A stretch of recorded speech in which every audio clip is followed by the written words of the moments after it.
God. It's a fitness, a trial, not a test, but a trial. It's instead because God is saying, God saying if we would go near, even if we were failing constantly, is dead for wisdom, like it's for our sins. Because we potentially do a sin, God's putting a dead to test us if we're going to do it. So God can judge us accordingly. What you've described is an evil God. Because in our paradigm, God isn't creating our actions. We do that. God creates our stable universe. God creates Adam and Eve, and then from that we all come.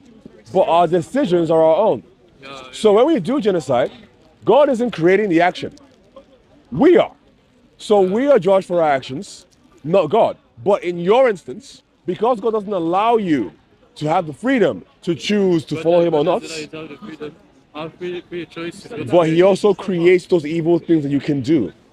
That's because wisdom.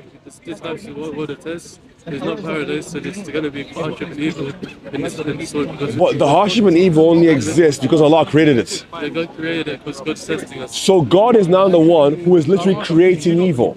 Yes, but as a test or punishment. Well, a good God cannot create evil. It is paradoxical. For example, an eternal God cannot stop existing. He doesn't do evil for no reason.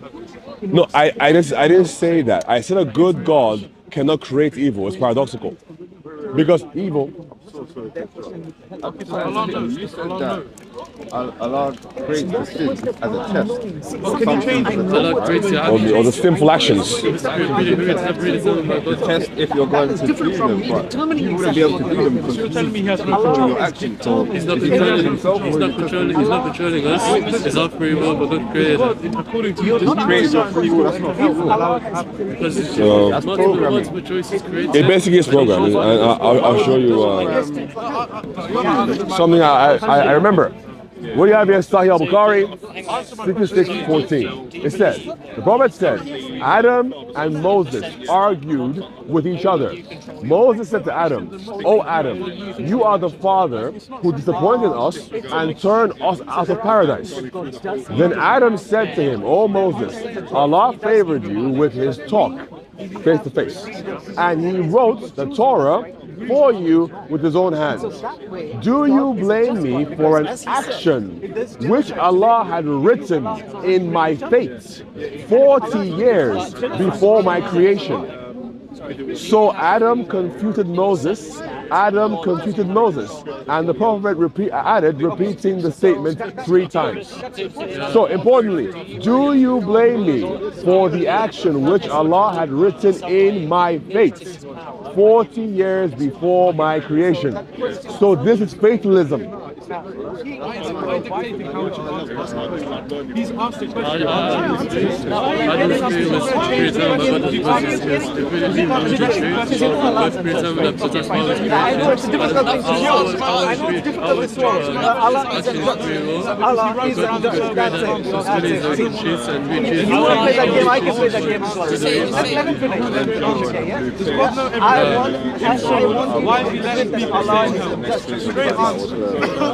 Another problem. So, he's saying that Adam could have freely chosen to sin or not sin.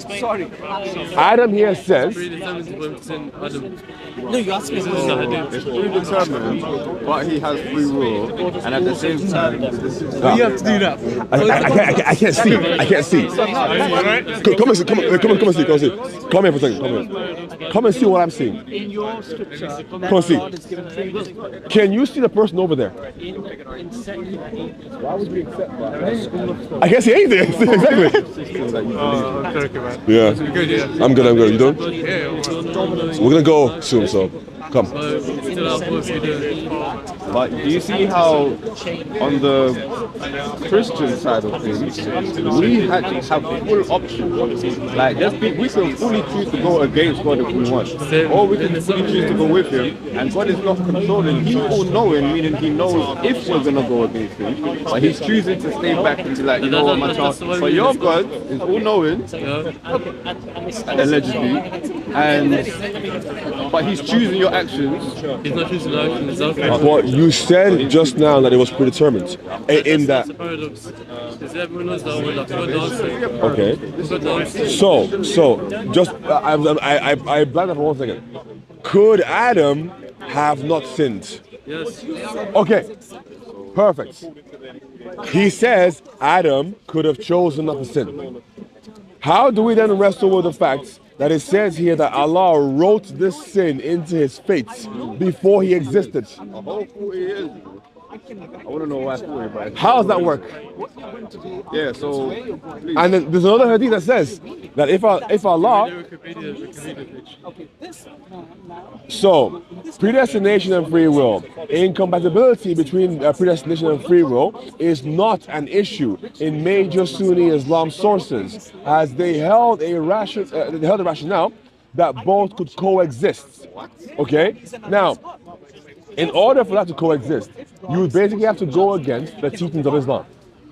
Because ultimately, according to your most trusted hadiths, Allah says that if he made a people who would not sin, he would wipe them out and replace them with people who would sin. So it seems that for some reason, Allah is not interested in a sinless, perfect creation. He is interested in a sinful, damned creation.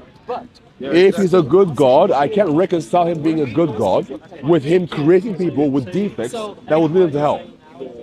I agree that this position and the other thing can coexist, but the predestination or whatever, I can't remember the word. Predestination, yeah.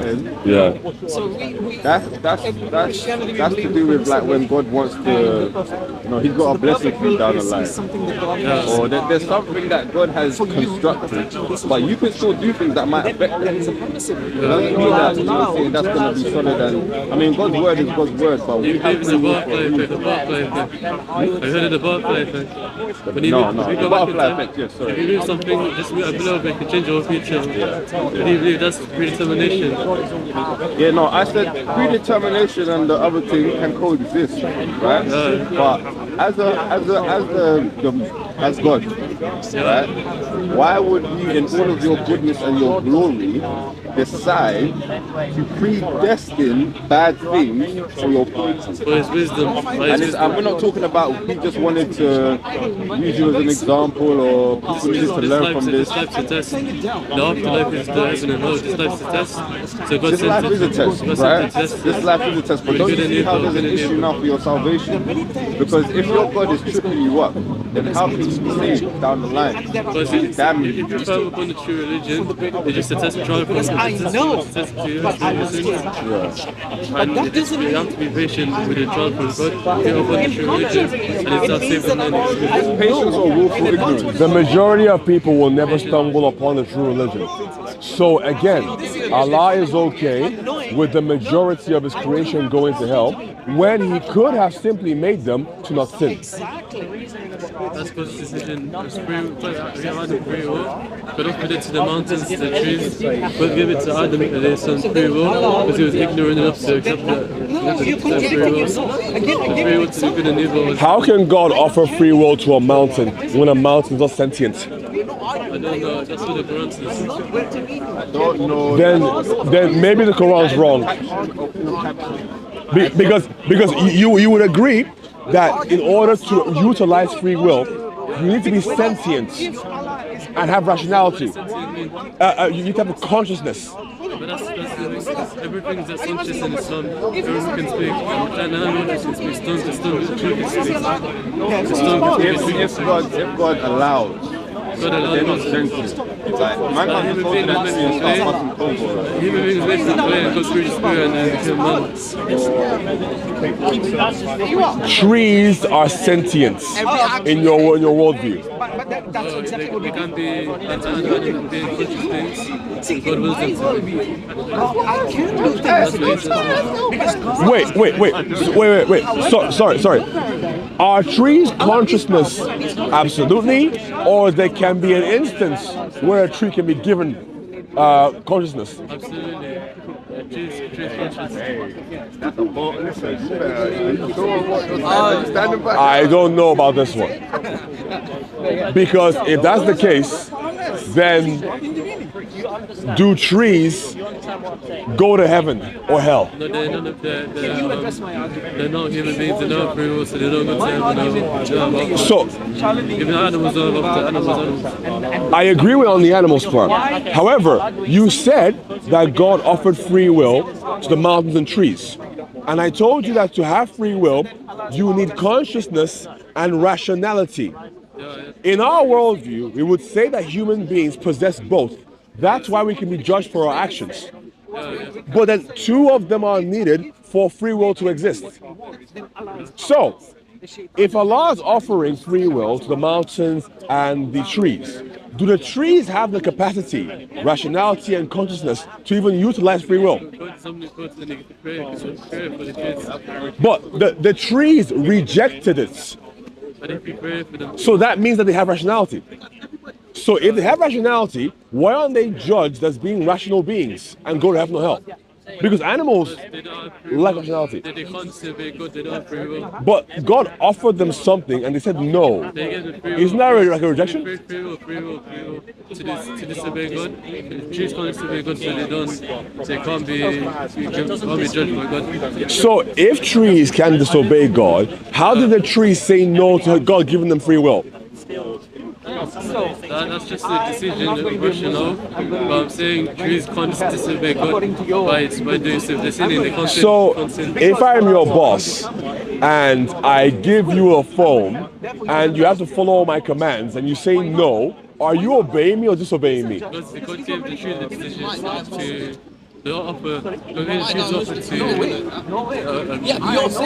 In order for the trees to make a decision, they need free will. No, they don't. Not free. To the sins. The tree can't sin. It's not sin to not to God. I don't free will. I mean, trees can't sin, so they can't be judged by God. They can't sin. They don't know how to sin. Even animals can't sin. Allah. No, they can't. No, so I would agree with him, right? Because they don't have rationality. So then how can they be judged for their actions? They have like an animal nature. Yeah. But my problem still remains. These trees apparently have consciousness and rationality. Allah offers them something. Basically, Allah offers them the ability to make decisions. And then they make a decision without having the ability to do so. So Allah offers them yes or no. And they say no before they have the ability to do yes or no. We'll carry on. But my closing statement. Free will in Islam does not exist. What you have is fatalism. That's a paradox of theology. I have looked into it, and unfortunately, there's no way of simultaneously holding to qadr as well as holding to free will. The two are incompatible. So most Muslims, at least in the Sunni branch, tend to be occasionalists. They deny something that we would call secondary causality. God is the first cause of everything. We both agree. However, because God is the first cause and He loves us, He gives us the ability to be secondary causes, aka we can play around in His universe of our own free will. But you guys deny that. You see that God is the first cause and the only cause of anything. So whatever occurs in our reality, it is only by the will of Allah. God's providence. God controls everything, He decides everything as well. Then He decides evil, and a good God can decide evil. Because God testing us with the evil. Because of our sin. If we never sin, the evil will never come. So evil isn't actually an existence. Evil is a lacking in goodness. So Allah cannot lack goodness. So He can't create evil. It's a paradox. I don't know. Okay. God bless. The brother is sincere but confused, and I will carry on talking to him and see if we can come to a conclusion where I can showcase to him that the beliefs he holds are lacking in a variety of ways. So this is one thing that I've talked about with Muslims before. the idea of free will and determinism. So very generically, yes, you do have various opinions in the Christian worldview. You have Catholic opinions, Thomistic opinions, Protestant opinions, all sorts of opinions on how free will works. But generically, all would agree that human beings are given the ability to choose God or choose other, free will. And all would agree that God is the primary cause of our entire existence. It says it in John 1:1, it says it in Genesis 1:1. So when it comes then to how we rationalize the idea that we commit sins and God knows that we will commit these sins and God knows our ultimate destination, whether it's to Him or to be against Him, that does not conflict with the idea of secondary causality. The options that we are making, the routes that we are taking are of our own. God can certainly try to influence us in a non-evasive way, sending prophets, sending messages, giving us dreams. But those things are never to force us down a path. They are to have us come to Him freely and choose that. Within Sunni Islam, from what I have seen, they are occasionalists. So they discount the idea that human beings can be independent moral agents. They can choose to do good or bad. It seems that bad or evil, a lacking of good, is actually working to the very fabric of what it means to be a human being in Islamic context.